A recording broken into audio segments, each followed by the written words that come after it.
Shatterpoint podcast. On this week's episode, I'm going to be having Chris Mehrstedt on. We're doing an interview basically talking about Adepticon. Chris Mehrstedt is the event organizer for Adepticon, basically kept everything running really smoothly all weekend long.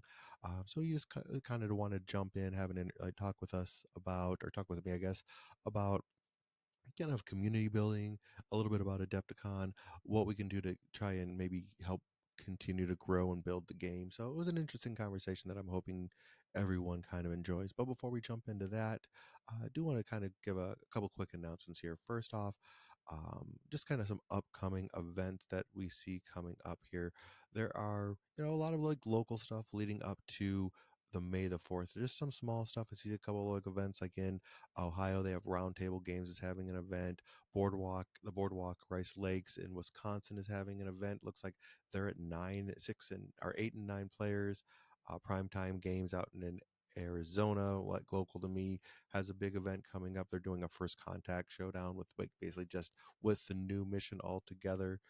They're at 12 players, so definitely go out there, help build your community. Last Hurrah at Huzzah Shatter is going to be at Huzzah Games out in Virginia. Looks like they have 11 players. So yeah, definitely get out there and support your local games. I will say coming up is May the 5th. Star Wars Day is coming up here pretty soon. Definitely want to find an event close to you. I see Richmond Open. They have a Star Wars GT only at 9 players right now. Definitely get out there and support these GTs, and so that they continue to come back year after year to your local game stores or your local venue that has these. So definitely, if you're in that Virginia area, definitely take a look at going out there and playing at that Richmond Open. Um, we're having one locally here in Arizona at Primetime Games. Again, they're having a May the 4th event. So definitely keep an eye out for all of those. I see a big one again in Michigan at Golden Rhino Games. Looks like they have 13 players already signed up, which looks fantastic. KennedyCon, I think I mentioned them previously, looking at 9 players. Mythic Games out there in Colorado. That's our boy Mountain Mike. He's running an event. He got 15 of 24 players. So if you're in the Colorado area, Mountain Mike's an amazing person. I've met him multiple times at multiple events. I'm that he's going to run a fantastic event as well. I think I helped him out with some prize support. So definitely, like May the 4th is coming up. Definitely look out there and see if you can find a store near you to run an event. If you don't have a store near you, maybe you can just put something together as well. So I definitely hope that everyone out there has got some able to get some good games in or find a place to have some games for that fantastic weekend that we're having as well. So definitely keep that eye out for that. I know the big one coming up probably is that event out there. The Dion's are at the GT. So definitely, if you're in that Virginia area, help support that GT so that they keep on getting the numbers that they need in order to keep running those events as well. But yeah, and the last thing I wanted to say before we jump into the interview is to thank our patrons for all their support. We have a new patron in Brady. He joined us at the scoundrel level for us. Definitely appreciate all of our patrons, no matter what level you're at. But thank you very much for your continued support. We definitely appreciate each and every one of you. If you aren't able to become a patron, if that's not right for you, you can definitely continue to support the podcast by rating and reviewing the podcast on whatever podcast platform you're listening to us on. Those 5-star reviews definitely help give us the exposure so that other people can hopefully find us and listen to the fun content that we have here. If you're watching us on YouTube, like, subscribe, give us a thumbs up, let us know what you think by leaving a comment about the content that we're giving you. Sometimes, like I said, I know this isn't always what everybody's looking for as far as the competitive side of things. But we definitely like to hear what you have to say and try to improve upon if we can and everything along those lines. So without any further ado, let's go ahead and jump into this interview with Chris Mehrstedt. All right. I am joined by Chris Mehrstedt, the Adepticon head judge, I guess is probably the best way to refer to you as. You were the head judge at Adepticon for Shatterpoint. So basically, guys, going to bring you on and talk about Shatterpoint, talk about Adepticon, the event. And I know you wanted to talk a little bit about like terrain and things along those lines. So we're just going to have a general conversation about Adepticon and all things Shatterpoint for that matter. So to start off, though, how about you kind of introduce yourself and why people should know you if they don't know you already? Well, I'm Chris. I don't know if they should know me. It is what it is. But yeah, I think the official title is Event Organizer, right? So Event Organizer for all the events at Adepticon related to Shatterpoint. Um, yeah, I high level, right? I've been at almost every Adepticon there's ever been, right? In fact, we were all kind of talking amongst ourselves. When you see Adepticon's name in lights on the building, it was kind of a humbling moment because I remember when there was 110 of us playing a totally different game like 22 years ago. So, it's kind of just I don't know. That's a little side piece for you as far as where things are. But yeah, I started like many people at Adepticon as a player, right? For gamers by gamers. And after you have some success and generates or demonstrates maturity, you might get tapped to be like, hey, do you want to help us judge? And if you do good a job at that, then lo and behold, you might be running some events someday. So Very cool. So like how did that journey, like going from player, like what was kind of like your journey up to being an event organizer? What was that like? yeah, so we're not going to talk about Shatterpoint. Obviously, it didn't exist 22 years ago, Right. right? There's another game that's pretty popular, 40K, right? My passion was the team tournament, and over the course of many years, the teams that I was part of were we we set our goals on particular awards, right? Overall, best theme and presentation, right? Best painted, and so over a course of years, we had success in all those different categories, and so that also kind of matures you as a gamer. You're like, okay, like I've climbed the mountain, right? Now I want to help other people, and I also want there to be more people to understand what this is about. So ultimately, then transitioned into helping run the team tournament, and I ran the team tournament basically up until COVID, and that was a passion project to see just what you can inspire people to do and what they will do when you recognize their efforts, Yeah. right? And that then grew into, and we're on a little tangent here, but that grew into the Adeptic Cup showcase, right? Which I mean, you could spend an entire episode talking about that thing, right? We filled an entire foyer of the Baird with just phenomenal hobby, right? Right. So it's that experience, I think, that brings me to Shatterpoint. And post COVID, right? Shatterpoint popped up, and I was like, "Ooh, that Yeah. Star Wars, yeah. Star Wars!" Right? And so, like, obviously, there's no surprise, right? Um, why I was excited about that. So, but yeah, right.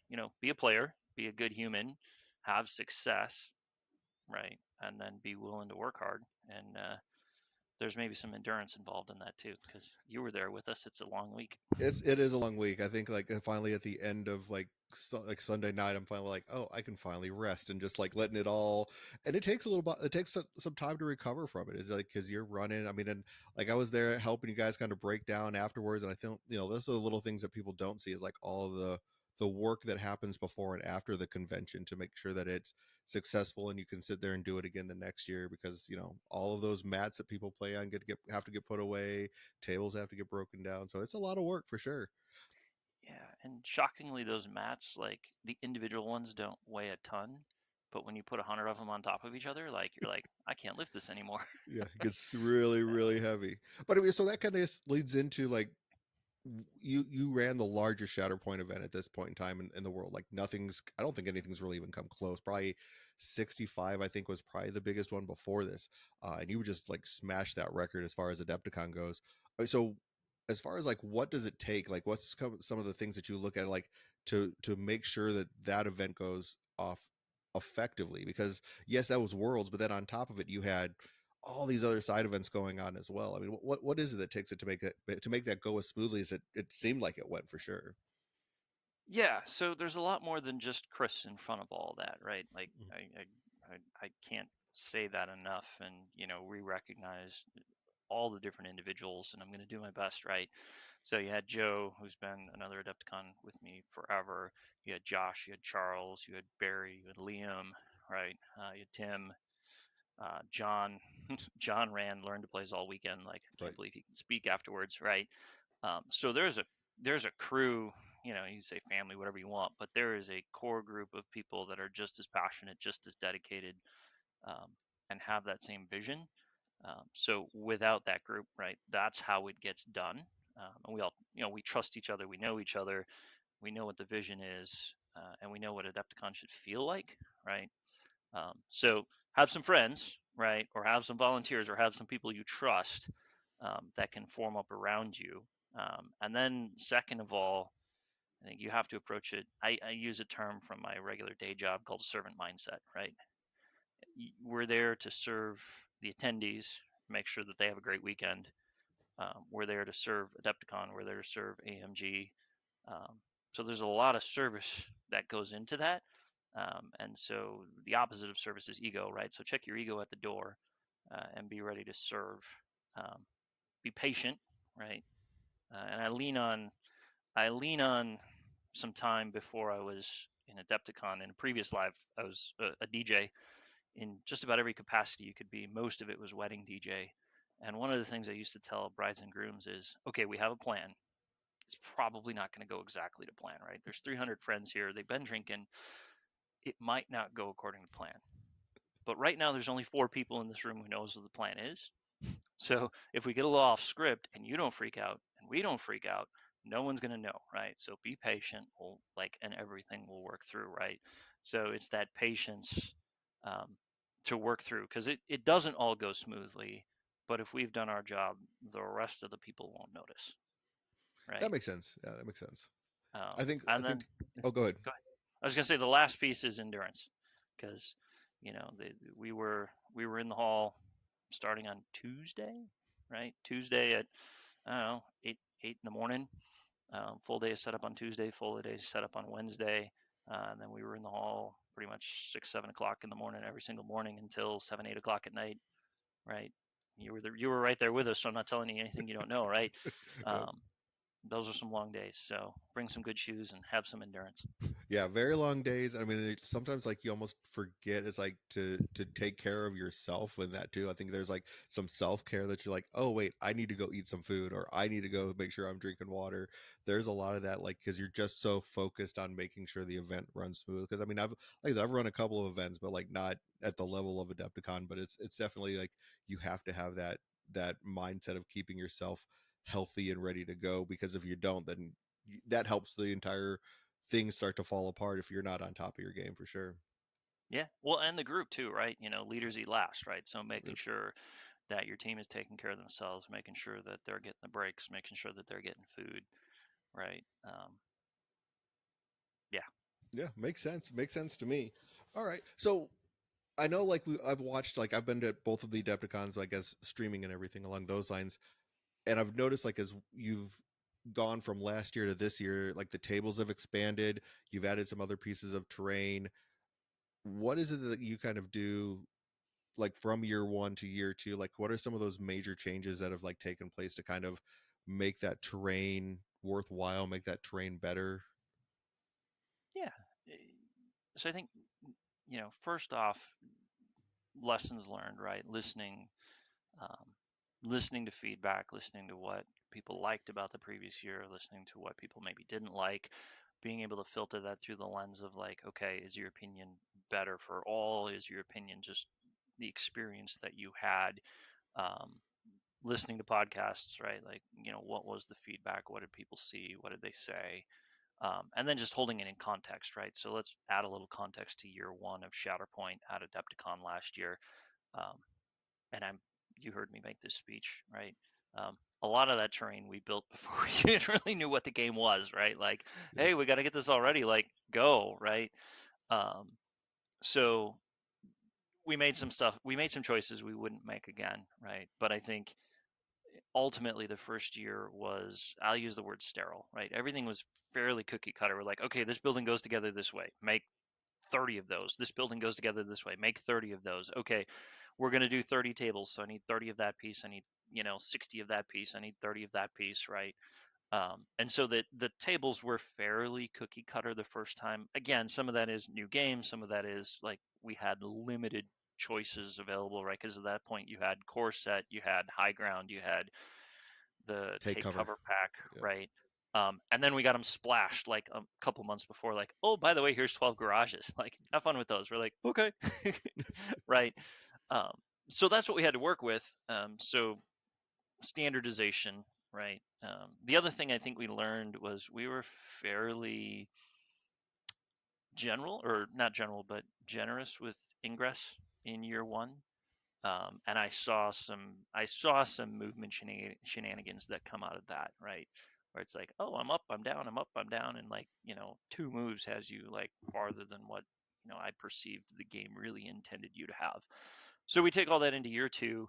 We know we're going from 30 tables to we put 51 surfaces out there for people to play on. Um, so it was an expansion. We didn't have a ton of new ANG terrain come out, right? We splashed a couple of those outpost wall sets. So then we leaned into the rule book, right? And the rule book would tell us like if it's Star Wars, right? Like, you know, be creative, right? So we brought some other Star Wars elements, or we brought those cranes in. I love the cranes because they get us off the X of everything being a 90, right? Now you've got a hexagon to start playing with angles. Um, and then the last piece we touched on is density, right? Year one was like, okay, everyone has one high ground, one level 3 tower, two level 2 tower, right? We started mixing that up, mixed in more scatter so that there was a range of tables available. It shouldn't have decided the games Mhm. in most instances, but choosing table side in year one at Adepticon was sort of like oh, well, I'm already over here, right? Choosing table side in year two should have been a decision that you actually had to make a decision point on, right? And that offsets some of, right, and that's what we learned as players, right? The choice of first player and mission pack has some value associated with it, so the choice of table side should also have some value associated with it. So that's what we looked for. So some diversification of elements, diversification of density, diversification of scatter, and bringing the ingress down a little bit. Do you think you overwent on like any of those elements, like adding more to going too diverse or going too far back on egress points? Or do you think you kind of found a sweet spot or something in there? Do you think there's more room for growth on that? I I think we did all right. We'll see, right? Here's one of the first recaps. I think there was maybe a couple tables we were a little light on ingress. We could have added a couple. Um, we'll keep your ears open and listen, right? Hmm. As far as what other feedback is out there. Um, I think we were I would say we were close to our mission. Like we had a set of objectives to achieve that I just laid out for you. I think we achieved those objectives. We'll have to hear from the community and hear from players, um, if those objectives aligned Yeah. generally, right? And again, some of the people all of the time, all of the people some of the time, but never all of the people all of the time. I'm not looking for 100% of people to be like everything was perfect, right? Um, but if the majority of the feedback is like, yeah, they hit the mission, like, I think we'll have done a good job. Yeah, I mean, like watching from the outside, it definitely looked like looking to where the board edge mattered, having diversity within the tables.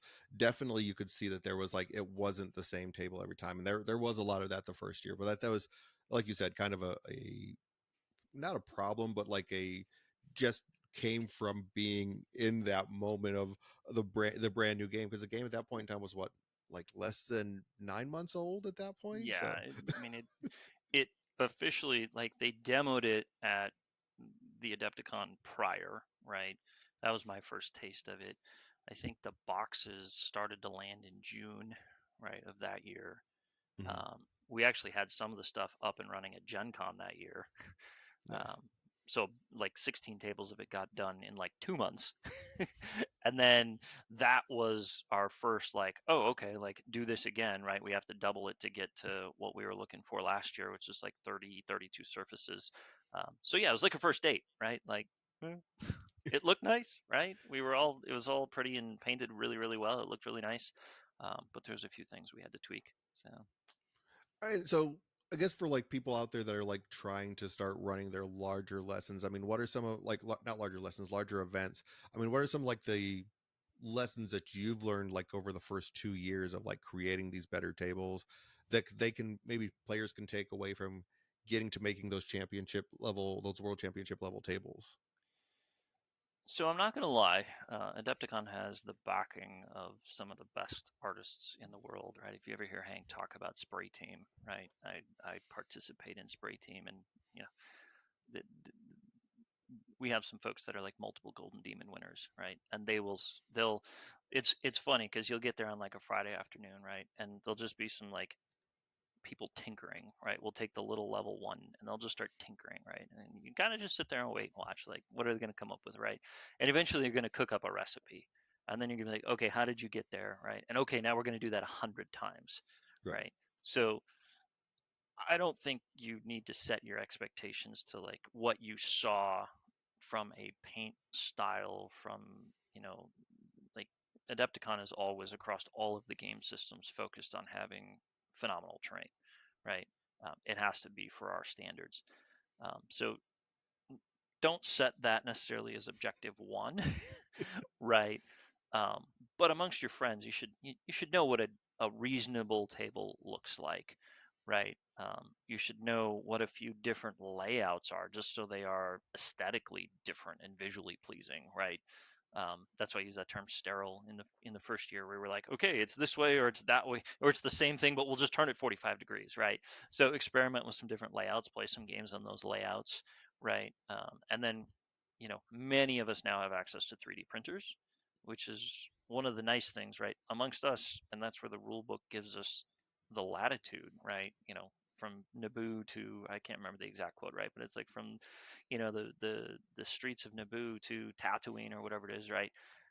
With a 3D printer, you can do some gorgeous, gorgeous stuff, right? Yeah. Um, it's I mean, not for everybody, no, there's but initial investment with it, but I mean, it's one of those like I know that I've done a lot of tables for events, and you can take a 3D printer, you can go buy a couple cans of rattle can spray paint Rust-Oleum, and you can knock that out and make them look somewhat decent, and then maybe pick out some highlights. So it's definitely doable for people to not have to have such a go and buy like the $200 worth of like AMG stuff if that's not going to work for you. and maybe it's a little bit of both, right? Mhm. You can get the core set, you can spice in some other things, right? Um, Something maybe folks wouldn't know, every single piece of terrain on those Adepticon Shatterpoint tables started with a rattle can. We lay our base coats down with rattle cans. It's the most cost effective way to do it. It's the most efficient way to do it, and it's fairly durable, right? You Mhm. get a rattle can primer and you get a rattle can base coat. I can't tell you how many cans of dark truffle primer went down, right, or dark truffle base coat went down. And then, you know, airbrushes when I was in the hobby, when I started was like a boogeyman, like, oh my God, airbrush, right? But like, you know, you can get those battery driven USB chargeable airbrushes now, right? They're fairly inexpensive. And if you're doing a handful of tables, right? I mean, you can lay down your base coats. Um, we use makeup brushes for dry brushing. Mhm. You can get them at Target for like $3, right?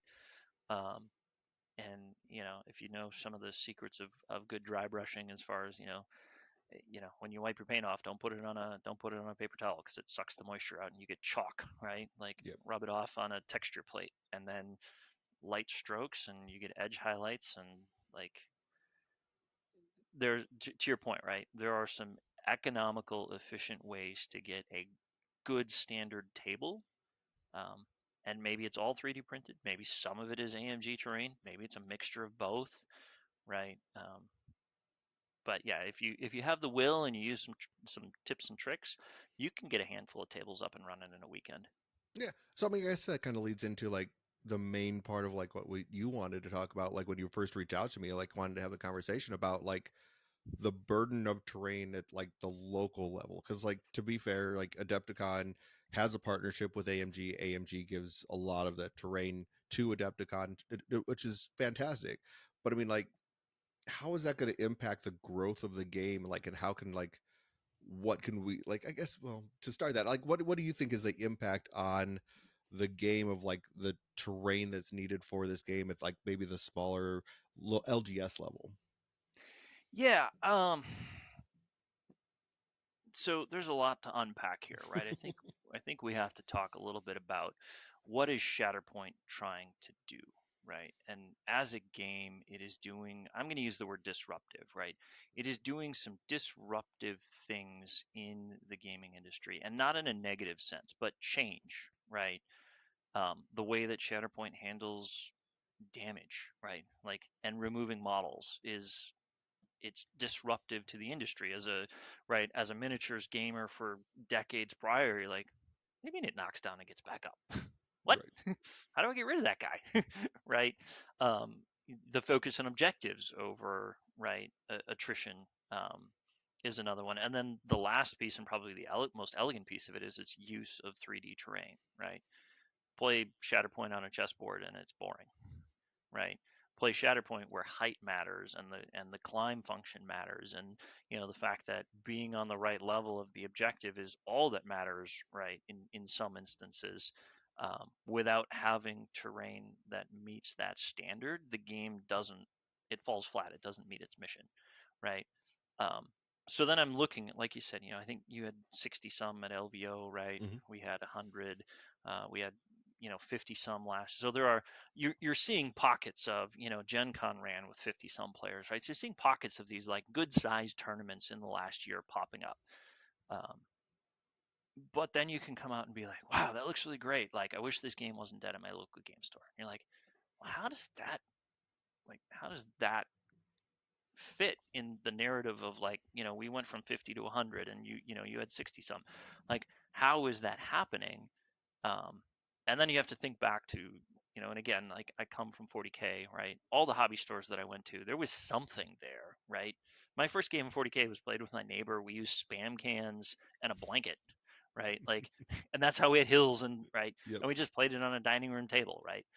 um, so there was always something that you could make into terrain to play 40k, right? Um, Gantries aren't just laying around your house, right?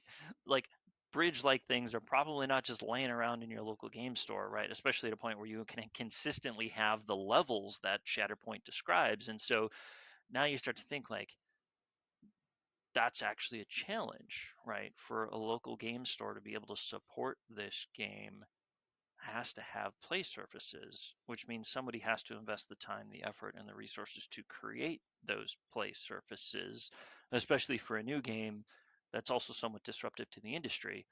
Um, There's a right, lot it's a going on great there. game. Yeah, there's a lot Yeah, going on there. like I said, there's a lot to unpack. Yeah. Um, it was a lightning bolt moment where Hank and I were talking afterwards, and he's like, "Yeah, like local play is a thing, right?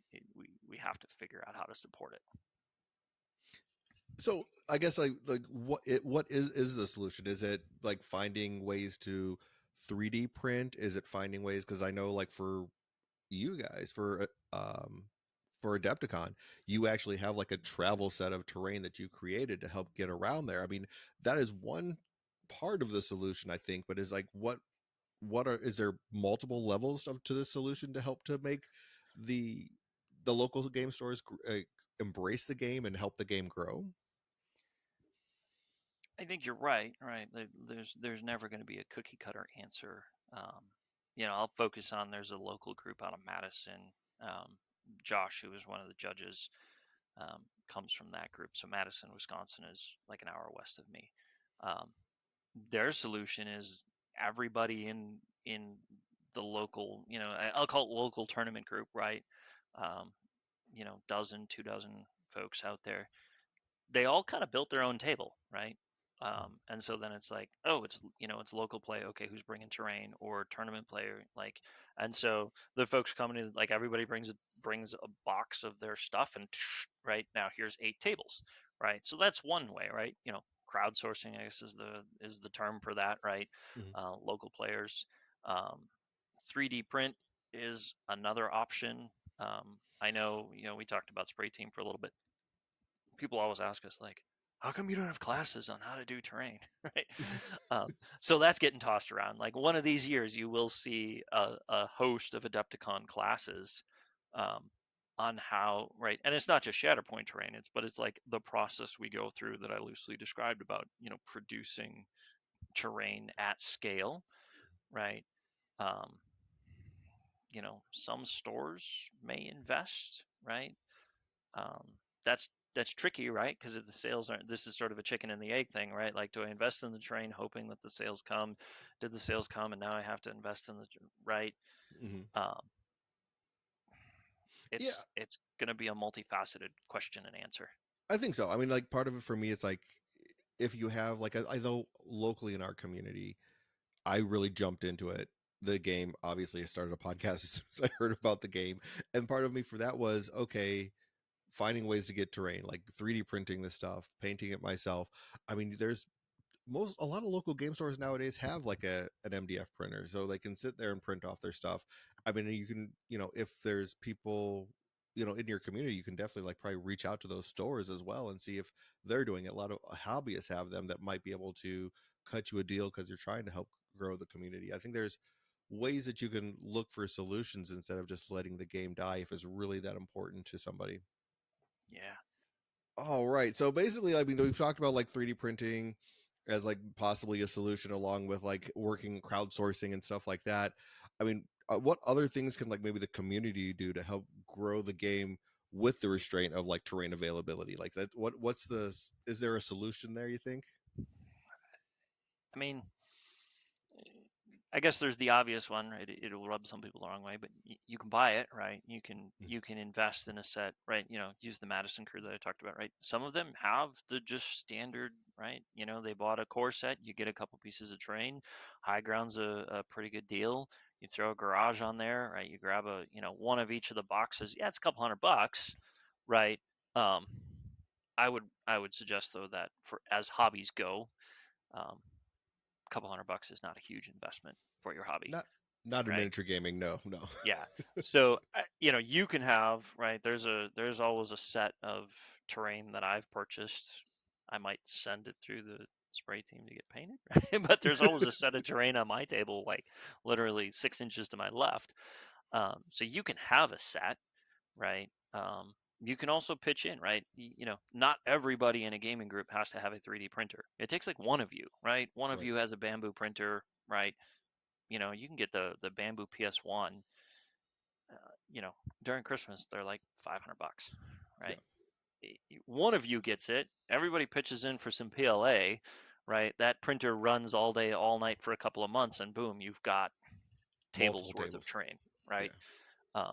So I think it is different though, right? I think that's what you call out is it is different than the way it has maybe historically been done, especially with some of the other traditional miniature games that don't require that. There's elements, right? But a hill, right? Or will abstractly believe that this set of trees blocks terrain infinitely high, right? We've all played under those rules before, right? You can get that stuff at Michael's, right? Right. Um, so you just have to have some more creative solutions with how you're sourcing that terrain, right?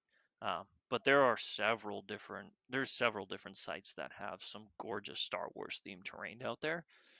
If you've got access to a printer within your group, or Yeah. you know, Yeah, printing is the way I think is kind of the way that to make this work. And there's enough people I think out there that have 3D printers that can probably make them available with like at cost and stuff like that. If you're trying to sit there and grow a community, I think it's more along the lines of just kind of having to put yourself out there. And I know sometimes like as in the gaming community, a lot of us kind of keep to ourselves, don't branch out and talk to people. But it's like that's going to be the biggest part I think of growing the game is like being able to get out of your shell a little bit and talk to people. go back to my path, right? Like at some point in time, you make a decision that I'm invested in this game, right? I'm invested in sharing this game with other people, and if I want to continue to play it, I'm going to have to put some time and effort into it, right? Hmm.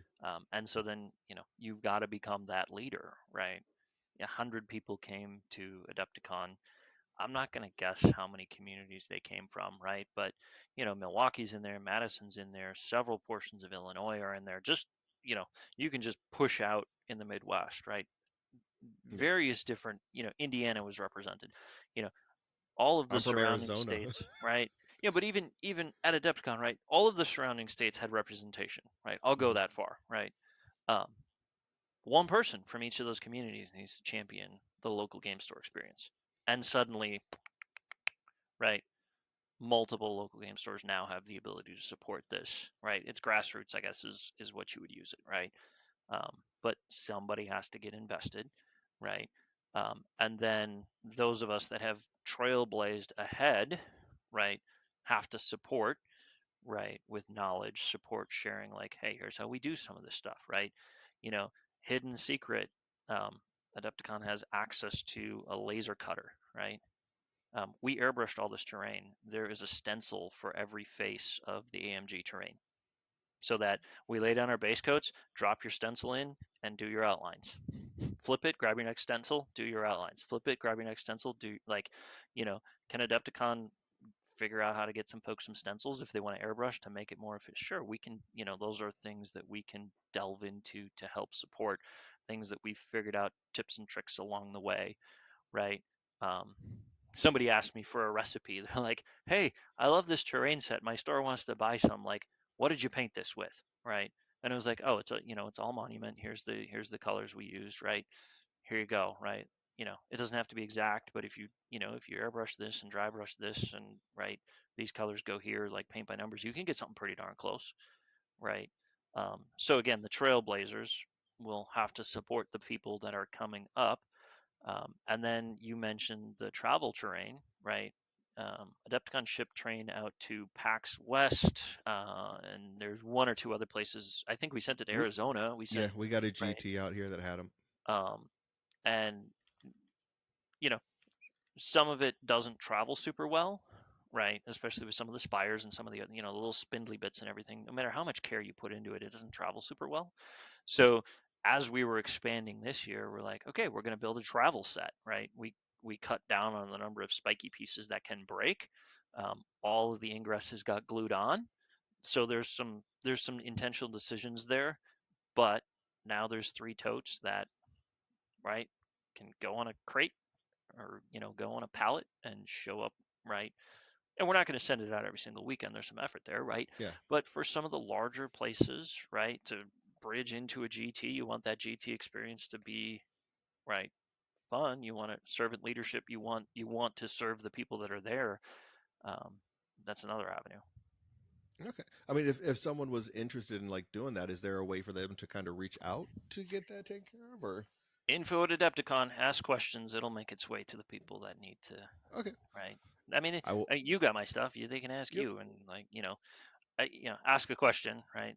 I love to use analogies and quotes, right? Wayne Gretzky, you miss every shot you don't take. Like, Mhm. we may not be able to make it work, but we're pretty good at trying to figure out, like, well, maybe not exactly what you're asking for, but have you thought about this? Have you thought about this? Have you thought about this? Like, can we help you with this, right? Um, No, it makes Dialogue. 100% sense. I mean, like, just like, but definitely reaching out. I mean, I know that there's a lot of people that have sometimes reached out to me saying, "Hey, what can you do to sit? What can I do to sit there and help run a larger event?" I mean, and like, I think that's you're the same way where you're willing to help, someone grow their community at a smaller level. And I think that's probably like the best thing that anyone can do is like just ask the question because you're never going to get an answer if you don't ask the question. Yep.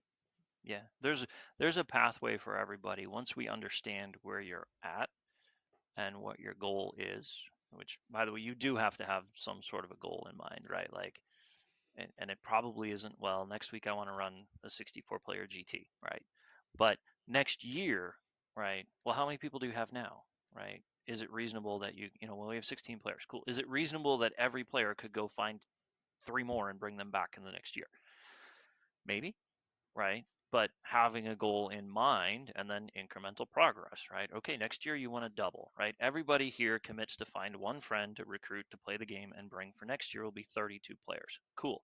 What do you need to support that? Well, we need to double the amount of train we have. Okay. Like, so you're on now, you need a table every month and a half, right? What is the plan? Are you printing it? Are you buying it? Are you printing and buying it? Like, what research, right? And it's just helping somebody walk through, like, okay, what's the planning steps that you have to consider? What are the pitfalls you might run into? Like, I'll have those conversations all day. Yeah, and I think that's kind of something that a lot of newer gamers, especially because there's so many people that are brand new to this game, brand new to wargaming in general, right? I mean, Well, just I haven't like to been the playing for 2 years yet. Neither of you. exactly, but I mean, even brand new to like to wargaming in general, they're like, Yeah. finally, this is a game that called to them, Hmm. and like not knowing even where to start. And I think that's something that like maybe a lot of times they need to reach out and find those resources, and just to know that those resources are available, just have the conversations and everything along those lines. Yeah. I mean, we have a right now we have a private Discord for Adepticon. It will likely go public facing. But I post in the Shatterpoint Facebook group, right? I post in some of the other Discords, like how to get a hold of me, Mhm. info@adepticon.org, right? And I'm not the only person in the world you can ask, right? They can ask you. You built a bunch of tables that looked really good out at LVO. You know many of the things I know, right? But the point is look to people who have done it and ask them how, right? Yeah, exactly, exactly. Well, I mean, I think that kind of like covered like a lot of the stuff that I wanted to cover. I mean, did you have any like anything that you think we didn't talk about that was important to talk about as far as like terrain or growing community or anything along those lines? Yeah, I think I didn't necessarily, and when it's one of the things you miss when you're running, because it's like, I had, especially like, let's just tell the story, right? Saturday, right? We had two heats going. So we had heat one of the top 16, we had heat two of top 16. So each of those were running individually. Plus, we had a Premier Showdown running that had, I think, 40 players in it. Plus, we had a um, mission pack pre-release that launched at 10, and then we had a mission pack pre-release that launched at 1. So at one point in time, we had 5 different clocks running, right?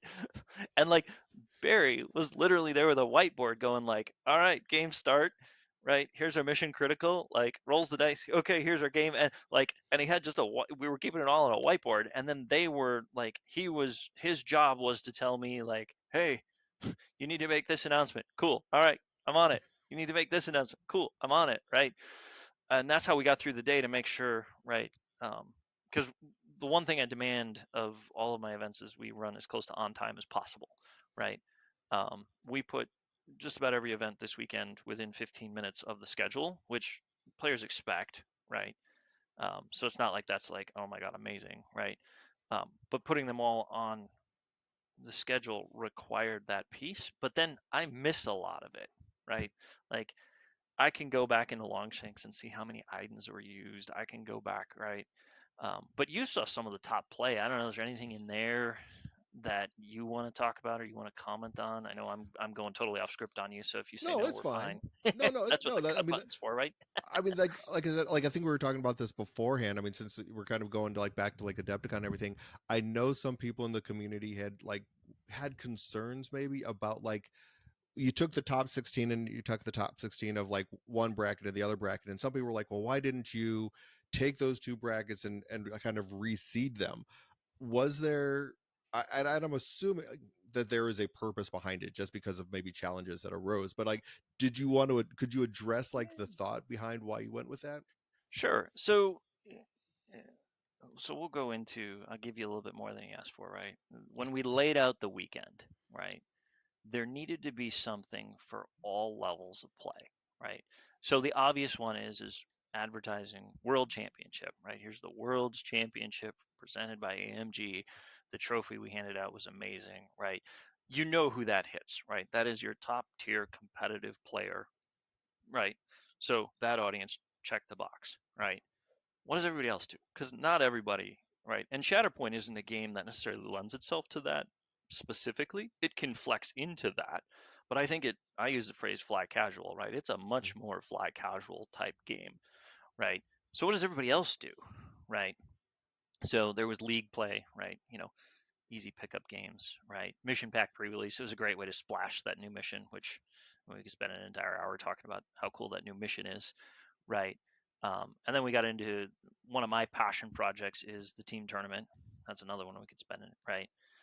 But you've got this gamut of things that we wanted to offer. So if I just want to play pickup games with my buddies or maybe some random person, right? I just want to play a pickup game and then I'm done. That's it for me for the day, right? Cool, it's there for you all the way up to Worlds, right? But then all that has to fit, right? As we talked about on Saturday, like all that has to fit into a schedule, which then necessitated 2 heats, right? To get that all, because again, like we had 50 play surfaces, right? We ran 100 players. There's not a lot of wiggle room if I push all of that, right? And we could have, with 2 heats, accommodated 128. right? So there was growth potential there in case we had that amount of demand. But then that facilitates two heats, right? You get done with a heat, you cut to the top 16. You get done with a heat, you cut to the top 16. Now what, right? Like, if I have to push that into a 32, am I going to sit there at 9 o'clock at night on a Saturday after my third 14-hour day, or Friday, and figure out like who deserves the one? Okay, who deserves the three? Right? And I'm going to make a mistake, right? Right. Somebody, all of us, we'd make a mistake, right? Um, so then you look at the packet and like, hey, you can cut to a top 16. And by the way, here's a bracket on how to do it. I'm like, well, we have two of them. Like, let's cut to a top 16, right? Like, so you use the tools that are available to make something that you can achieve it accurately, right? Achieve it timely. Um, and then Adepticon's in March. There's this thing going on in March with basketball, and Something it's about madness, I think. something about right, March Madness brackets. They Right. run four sets of 16 into each other. So that I borrow from that is like, oh, hey, here's something that kind of fits. This big multi-million-dollar, billion-dollar entity runs a tournament in this fashion, and it works out great every year. Like, lean into what other people are doing. Um, and so that's how it kind of comes together. The rule book describes how to run a premiere. Okay, well, we have a heat that kind of looks like a premiere. We have two heats that look like two premieres. They both cut to a 16, and you just run them into each other. Yeah, You know, makes sense to me. Makes 100% sense to me. One of the other things I think you mentioned, like, was your passion project of the team event, and I know that there's a couple different ways to run a team event. You can do like the two by two, like we do at Adepticon, and I've done it previously at LVO. I know there's some people that like want to like have thought about running like three individual players playing against three individual players, so like it's a 1v1 on three different mats. I mean, is that something that you ever have given thought to? I mean, like, I've thought about it myself. This is kind of like me just spitballing here because I've yep. thought about it. I don't know how it would work right now though. I've played in it for 40K, Mm. right there. I think I don't know if they still do it, but in Nashville they run that like 5v5 tournament, right? And there's a whole sub meta of like who picks first and who, right? It's intriguing. Um, I don't think it fits in a weekend where you're also trying to do worlds, right? In that format, but that's kind of the format you're talking about, right? Yeah, Um, the team tournament style that we're trying to tap into is a little bit more about camaraderie and kibitz, right? You and I work together, right? We're going to pull a card. It might be your unit, it might be my unit. But now there's two heads considering, right? And in Shatterpoint, where you're always like, okay, what is the maximum play I can get out of this? What can I possibly achieve? How many objectives? Can I get one? Can I get two? Can I get more than two? Right? Can I snag two and a momentum token for wounding something, right? So you're trying to figure out like what is the optimal play for this choice. Should I even make this choice, reserve it, right? All those different things. And normally it's one head carrying that mental load, but now you got two people that can collaborate. That's the majesty that we're trying to tap into, because playing with a friend is different than playing by yourself, right? Or playing next to your friend yeah, who's playing next to your friend, right? And on down the line. So that's what we're trying to tap into, as well as we mentioned the showcase, right? The Adept Cup. Um, there's just some amazing things that happen when you recognize people for doing cool stuff. Because then they're like, two things happen. Like, we did cool stuff. I have to do better than next year. But then the two people that finished right behind you are like, I need to do better than that next year. And after a couple iterations of that, like, search Adepticon showcase and look at the pictures and like be prepared to have your jaw drop. So trying to tap into that. And we had one group, and because we're off script, I'm going to do them disservice and not know their name. Um, but the ones if you, that did the Starport one with the yeah, Millennium. they Yes. they did a starport, and one of the things that makes it jump off the table is attention to detail, right? There's a little Millennium Falcon. I watched him put it together. He had mirrored undersurfaces that he put LED puck lights into so it would uplight and splash off of that. And then the piece that just caught my attention. This minute detail, right? One of the Chewbacca's is holding an arm, right? And I remember I was like, and it's like an IG arm, and I'm like, I don't remember any place in the world where Chewbacca interacts with. And I've been pretty deep in the Star Wars lore, right? I don't remember Hmm. any place that Chewbacca interacts with an IG droid. Like I've always wondered why that was there, right? But he actually took an IG droid, cut the arm off of it, and posed it as if Chewbacca had just ripped the arm off of the IG droid. And then that was his regular, it was a standard Chewbacca model, but the terrain piece was modeled into that model's posing to then sell this moment where like Cad Bane and Han and like all these different scoundrels were about to have a shootout over this pile of loot, right? And you look at it and it tells a story, Hmm. right? And that's what we've always tried to tap into with team tournaments is find a moment, find a scene, find some moment that you want to tell the story of, but then don't tell it to me. Hobby it. Let Yeah. me look at what you've done and be like, "Oh my god, I get it." Like, Yeah. right? So we're trying to cultivate that. It's going to take a while, right? We have to get the crew understanding, get the community understanding what it is. The community itself needs to get a little bit more. Yeah, I'm going to use the word mature, not that we're immature, but we've only had 18, 19 months with this game, right? Maybe a little bit more than that. So like the community has to get a sense of itself, right? Hmm. And then people need to experiment. And then, one person, they were a great trailblazer, right? The guys that were coming around because every game system has the ability to send at least a representative if worthy. It's not like, okay, well, this is the group, right? If worthy. Um, and so the individual that was coming around organizing was like, yep, that. I was like, Yep. yep, that. I'm like, there's a couple others I want you to consider. I don't know that they're quite there yet. Um, and he was like, nope, I agree with you. And we were all like, yes, that is going, right? Because it did everything that we want to recognize. And then the hidden beauty of it is afterwards I had a conversation. They're like, how come he went, we didn't?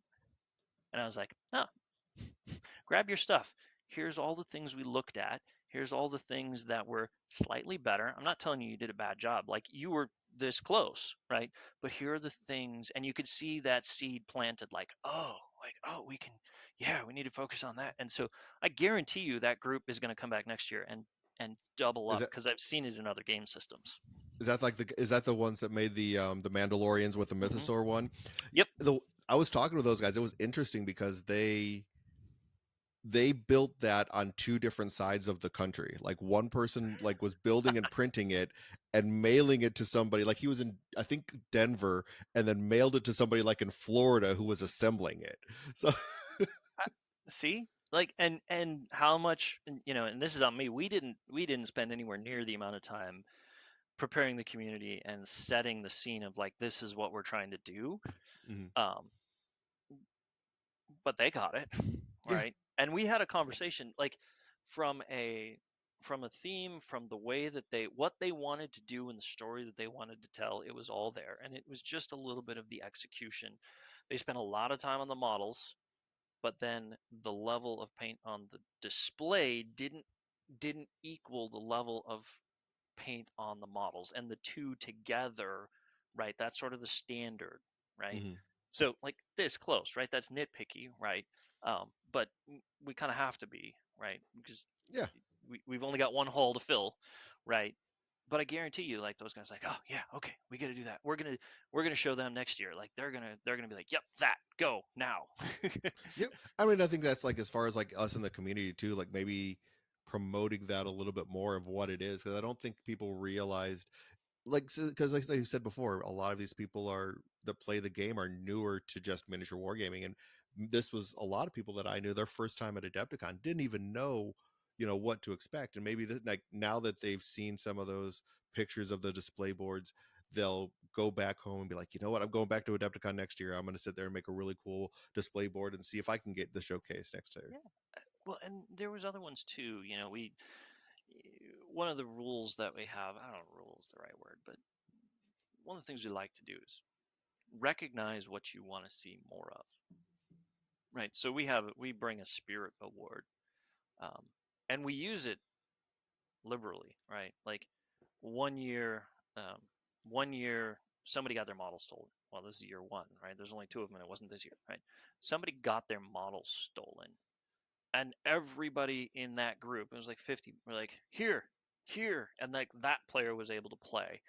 And then we do those raffles at the end, right? And it was this like scene from a movie where everybody's like, "Yep, here's my box. Yep, here's," and like the guy who had his model stolen left Adepticon, either very shortly below what he started with. What he it was, he may have even left Adepticon with more than he got stolen, right? Like recognize the things you so like that got a spirit award for the first person to be like, "Yes, here's my box," right? Hmm. Um, this year we recognized a father son crew.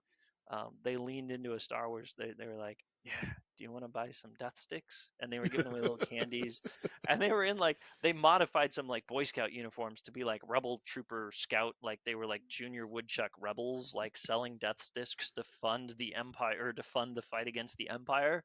Like That's cool, hilarious. right? Like Yeah. it's the effort, and the effort needs to be recognized. So they got a Spirit Award, right? Like hey, that was cool, right? It's a cool story, and that's to me that's what miniature gaming is, right? It's storytelling, right? It's the movie in your head, like, and that's what Shatterpoint does so well is it helps you tell those moments. So now we just need to encourage people, like, yes, do this, and Yeah. we'll see more of it. Come have more moments like this with us. Yeah, definitely. I agree. So to your question, a very long-winded answer. Our team tournament is focused on fostering that environment, right? Hobby storytelling, right? And anything that spins off of that from an imagination standpoint, right? We can't recognize all of it, but we'll certainly recognize as much of it as we can.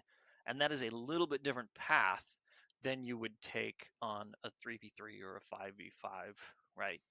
Um, that stated, we're always looking for alternate things to fill, right?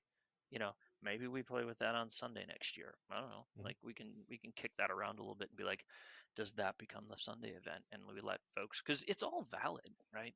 As Yeah. gamers, sometimes we get tunneled into like, well, I play the game this way, and this is the way the game has to be played. It's like, well, playing with toy soldiers, Exactly. right? We're just playing with plastic dolls. At the end of the day, like, somebody asked me like, what is this Adepticon thing? And I was like, I said two things. Like, you saw the movie Tag, right? Four guys that just never stop playing. I'm like, Hmm. Adepticon is what happens when 10,000 people never stop playing, right? With toy soldiers. So like, don't take yourself so seriously. Like, what you do and enjoy is great. Like, and we'll find a way to let you do that. But there's so many different ways, right? Yeah. And so that then is intrinsic in what we're trying to build with Shatterpoint and that community as well, is like, how can we give everybody something that they connect with on a style of play? Yeah, I think there's a lot of different options. I mean, I was even talking about the possibility of like a narrative play that which would probably be really cool. I mean, I think there's unlimited potential of what you can do with this game. We just kind of have to find out what's going to work best for the people that are Yeah. really truly wanting to enjoy the game. We did that on Thursday this year. There was so AMG actually ran a play test. You may or may not. It was up for a minute last year. There was like a Galactic Legend encounter where there's like a souped up version of Anakin or a souped up version of Asajj, and then you take a bunch of secondaries and supports against like a superhero, right? Hmm. To Star Wars terms, right? um, it was out there on the internet for a minute. They took some beta feedback and then it came down, and then they approached us to say, hey, can you run this? And so we picked Thursday, and there was just under 20 people that ran, and then they got a chance to hang out with a couple of developers and be like, hey, here's what we liked, here's what we changed, right? There's a little feedback session in there and everything. But that is right, there's your narrative play, right? Exactly. Hot take, I haven't even had a chance to really read it, but they just dropped a campaign scenario for Yeah, Shatterpoint today. for the key operations. Yeah, I was like, Yeah, I haven't had a chance to look at it yet either, but I saw like they had a new key operations called campaign. So I'm like, yeah, looks like, I mean, they're adding more stuff, which is going to be cool. yeah, again, right? Play. Play, have Exactly. fun. This is our free time, this is our hobbies, right? Play, have fun, that's the point. And Adepticon will remain committed to support that in all the ways that we can. We'll never get them all right, but we'll support it in as many ways as Yeah, we can. and I have faith that like Hank and you and everybody there is going to do what right by the community. There's nothing to say that you guys won't sit there and help continue to support and grow the community, which is fantastic in my opinion. Yeah. Yeah. Yeah. Uh, Well, I think that kind of wraps up everything. I actually have kept you here for about an hour, so but Chris, I appreciate you for coming in and like talking a little bit about like your journey with like the game and everything along those lines. So I appreciate you, man. yeah, for sure. Thanks for having All me. right, all right, have a good one.